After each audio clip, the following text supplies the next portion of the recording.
sem gritos. Porque eu estou naquela enxaqueca abençoada, sabe? Aquele negócio.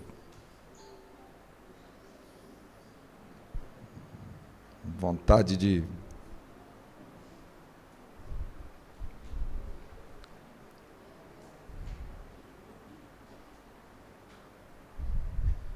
Ixi, onde é que está? Aqui, vamos lá. Irmãos, a gente vive numa sociedade onde as pessoas, quando você vai conversar com elas, elas falam, estou estressada. E tem gente que vive falando, a minha vida é uma vida de estresse. E aí hoje a gente vai fazer algumas considerações a respeito desse assunto. E vamos ver se o estresse de todo é mal, e quando é que ele se fica mal, quando é que ele começa a trazer problema para a nossa vida, e vamos ver como é que a Bíblia fala, o que a Escritura fala para resolver isso, e vamos pegar um exemplo, que é o exemplo dos exemplos para nós. Então, estresse, princípio cristão para não viver como um estressado na face da terra. Quando eu estava estudando sobre o assunto, eu me deparei com a seguinte definição. Reação natural. O que é o estresse? O estresse é a reação natural do organismo que ocorre quando vivenciamos situações de perigo ou ameaça. Por exemplo, tem pessoas que quando está se sentindo em perigo, você já ouviu falar que existem pessoas que quando está passando por situação de perigo, que ela se sente ameaçada, ela faz xixi? Já viu essa história? Já viu ou não? Tem umas que chegam até a fazer totô nas calças. Você sabe o porquê que isso acontece? Porque o organismo, diante de uma situação de ameaça que envolve o medo, ele quer liberar para o organismo ficar mais rápido de tudo aquilo que pode ser jogado fora, de que não vai ter serventia nenhuma, para ficar mais leve, para poder correr. Aqui a gente já começaria com uma dica muito boa para a nossa vida. Deus fez a gente com uma informação muito boa. Tem certas coisas na nossa vida que não presta, que a gente precisava fazer o quê? Apertar a descarga. Aí já fica logo um exemplo muito poderoso para nós. Mas nós precisamos desmistificar que o estresse, ele não é uma doença no sentido natural da palavra. Esse mecanismo vai nos colocar em estado de alerta ou alarme, provocando então alterações físicas e até emocionais. O problema todo é quando nós, muitas vezes, vivemos debaixo de tensões que nos estressam. E aí, se você é submetido o tempo todo a isso sim pode trazer alguns problemas, como estes aqui. Por exemplo, se você ficar debaixo o tempo inteiro de tensão e não souber lidar com essas tensões, você vai ficar o tempo inteiro estressado, e aí Deus não nos fez para vivermos debaixo de estresse. Vamos voltar lá para o paraíso? Como que era no paraíso? Paraíso, né, irmão? Até o trabalho não trazia estresse. O problema é quando o corpo fica, então, debaixo do estresse intenso, e aí ele pode se tornar patológico. E aí a pessoa pode desenvolver transtornos, ansiedade generalizada, pânico em relação ao futuro. E aí começa esse monte de coisa aí que vocês estão vendo aí. A energia vai reduzindo, aumenta-se dores crônicas, quem pode desenvolver bruxismos, dores de cabeça, sudorese. Algumas pessoas acabam tendo problema de queda de pressão, outros, ou aumento de pressão, outros, queda de cabelo, problemas de ordem digestivas, tensão muscular, a pessoa sente aquela, insônia, e por aí vai afora. Mas, como eu disse, o estresse pelo estresse é uma reação natural. O problema é como que nós lidamos diante das tensões da própria vida. Por isso eu quero pegar um camarada na Escritura que passou e viveu sob tensão. Jesus Cristo. Jesus Cristo foi um dos exemplos na Escritura que vivia sob tensão. Vamos lá, vamos pegar aí. O que as pessoas muitas vezes alegam que faz com que elas fiquem estressadas. Falta de privacidade.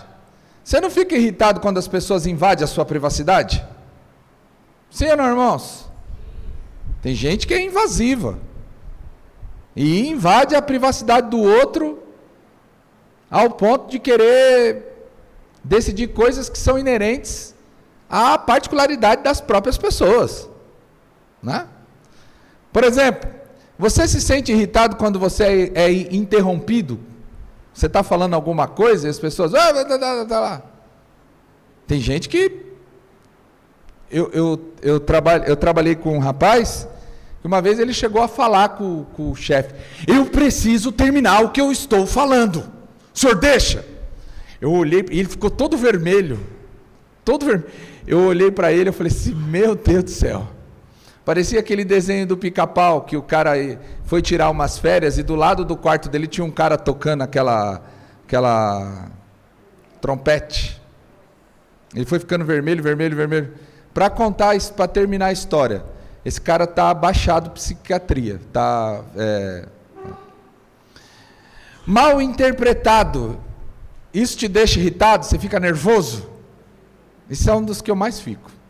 Quando você fala A, a pessoa entende B e ainda sai falando Z. Olha lá, né? Criticado. Pensa se Jesus foi criticado. Pensa se ele foi mal interpretado. Pensa se ele foi constantemente interrompido. Ele foi criticado, ele foi ridicularizado. Na cruz do Calvário, então, nem se fala. E por fim, ele foi crucificado. A Escritura Sagrada, então, vai dizer que ele vivia, então, como nós estamos vendo aqui, debaixo de tensão.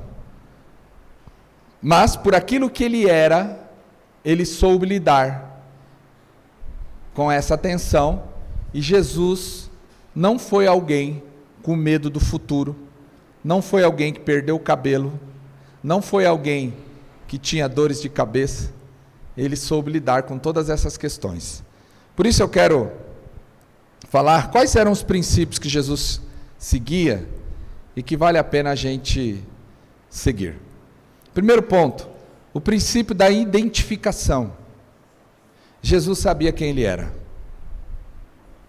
Jesus, o nosso Senhor, sabia quem ele era. O texto diz assim: eu sou, o egoemi. Saber quem você é vai ajudar muito a você passar pelas tensões sem ser definido pelas tensões que você está inserido. Jesus, ele diz: eu sou a luz do mundo, eu sou a porta, eu sou o caminho, eu sou o bom pastor, eu sou o Filho de Deus, eu sou o pão da vida, eu sou a água viva, eu sou o caminho, a verdade e a vida. Quando você sabe quem você é, você pode até passar pelas tensões, mas você vai muitas vezes ficar debaixo de uma situação de estresse, mas você não vai se tornar uma pessoa estressada. E aí, por ser estressada, muitas vezes, e a passar a desenvolver transtornos de ansiedade, transtornos quanto ao futuro. E isso vai evitar, literalmente, você ser manipulado pelos outros. Porque se você não sabe quem você é, e as pessoas perceberem isso, principalmente pessoas invasivas, e pessoas dominadoras, e pessoas que gostam de manipular, se as pessoas perceberem que você sabe quem você é, dificilmente você vai se deixar manipular-se. Outra verdade é que, se você souber realmente quem você é, você não vai ser uma pessoa hipócrita. Porque se você sabe quem você é, você vai usar máscaras? Não. Porque a palavra hipócrita é, você usa máscaras para poder ser ou passar a mensagem daquilo que você não é. E o texto aqui, o Cristo, se tinha alguém autêntico, se tinha alguém sincero, mas não sincericida, porque tem uma diferença, era Jesus Cristo. Mas ele fazia tudo isso por quê? Porque ele sabia quem ele era.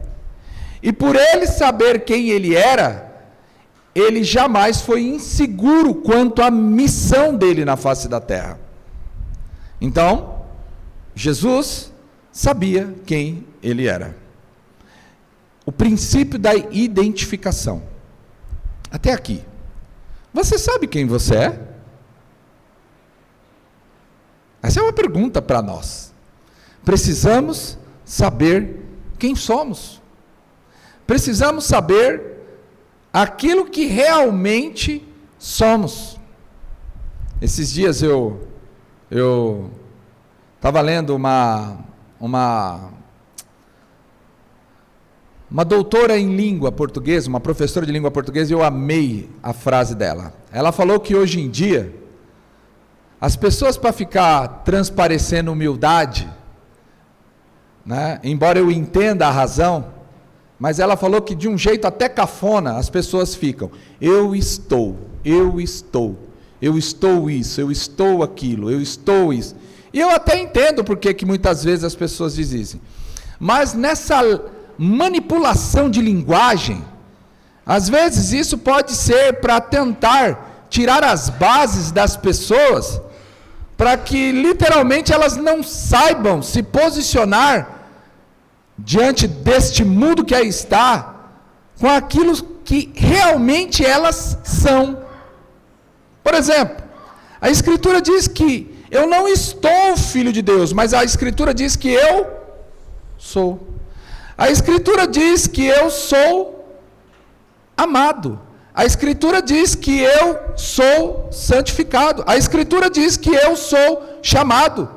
A Escritura diz que eu sou alguém predestinado. A Escritura diz que eu sou alguém glorificado. A Escritura diz que eu sou justificado. E é assim que nós devemos viver na face da terra. Agora olha só que coisa maravilhosa que esse texto nos diz. Jesus diz assim, eu sou a luz do mundo. E o que Jesus disse que nós também seríamos? Luz do mundo. Agora olha o detalhe, quem me segue não anda em trevas, mas terá a luz da vida.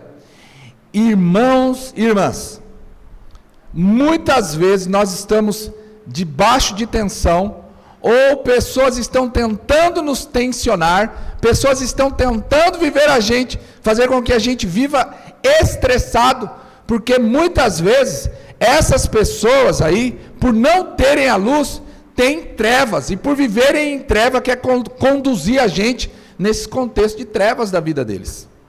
Se nós soubermos quem nós somos, nós não vamos ceder às trevas, às tensões, que muitas vezes desculpa a expressão, esse bando de atribulado que fica enchendo as paciências da gente.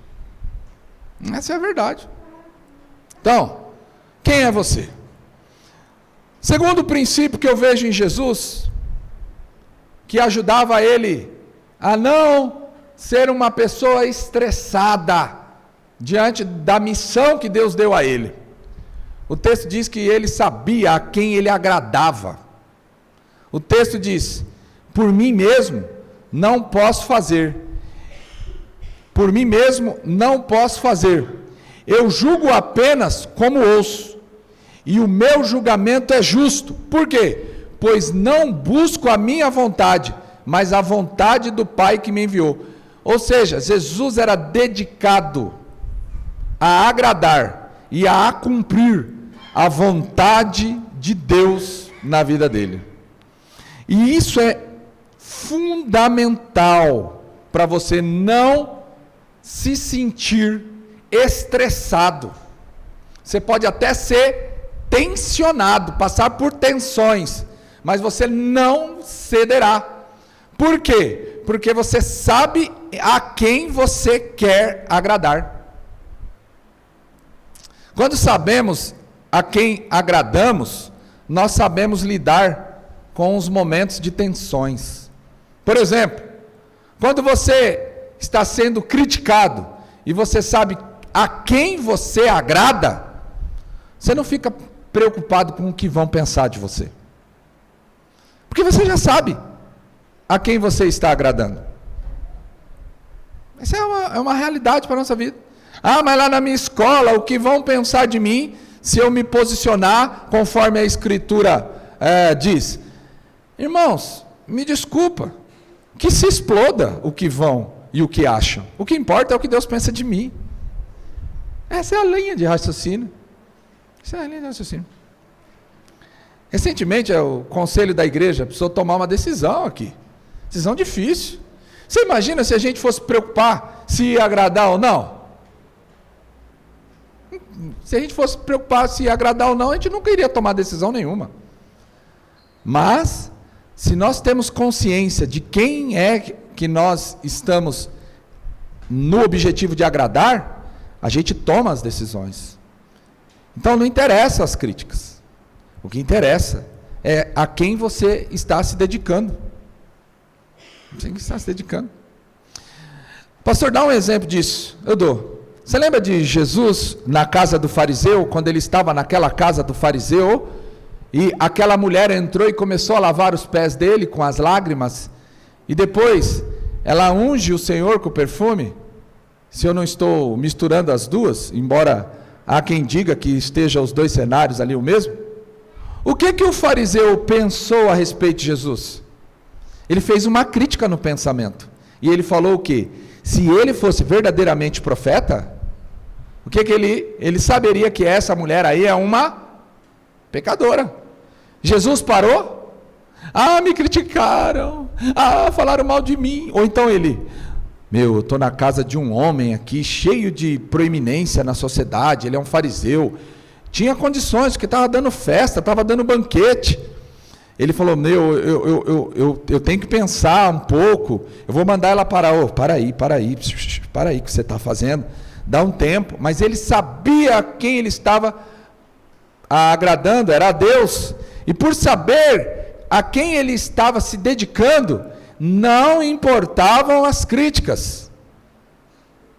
Ele continuou fazendo as coisas e não estressou, não chutou o pau da barraca e nem parou. Outra coisa, quando você sabe a quem você está se dedicando, você não entra numa esfera de competição invejosa. Nós não ficamos preocupados com a possibilidade de alguém nos passar a perna, porque você sabe a quem você está procurando agradar e fazer a vontade do Pai. Ah, como eu gostaria que isso tivesse claro para mim, para a nossa igreja e para a igreja evangélica do Brasil. Você lembra? Quando Jesus estava lá no ministério dele, e um dos apóstolos chegou para ele e falou assim: mestre, vimos um homem que em teu nome expelia demônios, o qual não nos segue, e lhos proibimos, porque não seguia conosco. Mas Jesus respondeu: não lhe proibais, porque ninguém há que faça milagre em meu nome, e logo a seguir possa falar mal de mim, Pois quem não é contra nós é o que, irmãos? Por nós. Quem não é contra nós é por nós. Nós, se sabemos a missão que Deus nos deu, se procurarmos agradar esse tão bom Deus, pode abrir uma igreja na frente da nossa igreja, pode ter um outro irmão pregando o evangelho, eu jamais vou sentir nenhum tipo de inveja com o avanço da obra ao lado. Aliás, eu não vou nem sequer perder o meu tempo em criticar o trabalho de A, de B ou de C, porque eu sei a missão e a quem nós devemos estar fazendo a vontade. Fazendo a vontade. Por isso, se você souber a quem você está se dedicando, você não vai entrar com esse espírito de competição invejosa. E por fim, diante de um conflito, você não vai se sentir ameaçado quando alguém não concorda com você.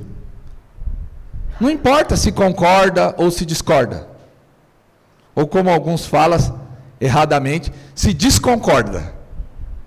O que importa é que você sabe qual é a missão e a quem você está procurando agradar. Se isso estiver claro dentro da sua vida, pode vir tensão de tudo quanto é lado. Pode vir tensão de cima, pode vir tensão de lado, pode vir tensão de baixo, pode vir as mais lutas nos mais diversos frontes. Se você souber quem você é, e se você souber a quem você está servindo, a quem você vai se dedicar, você passa pela tensão, você passa pelo estresse, mas você não se sente tensionado e você não se sente estressado ao ponto de adoecer. Você vai saber se posicionar. Você é feio, você é feia, você é gordo, você é magro, não interessa, cara. Você é branco, você é pobre, você é rico, você está na igreja badalada, você está na igreja menos badalada, você é assim, não, eu sou aquilo que Deus disse que eu sou, e pronto, acabou. Não tem esse negócio.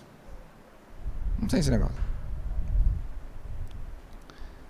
Quem você é e a quem você se dedica é fundamental para você não enlouquecer neste mundo que aí está. Que Deus nos abençoe.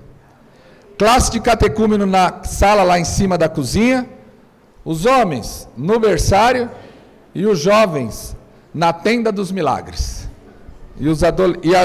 E as mulheres aqui embaixo. Que Deus nos abençoe.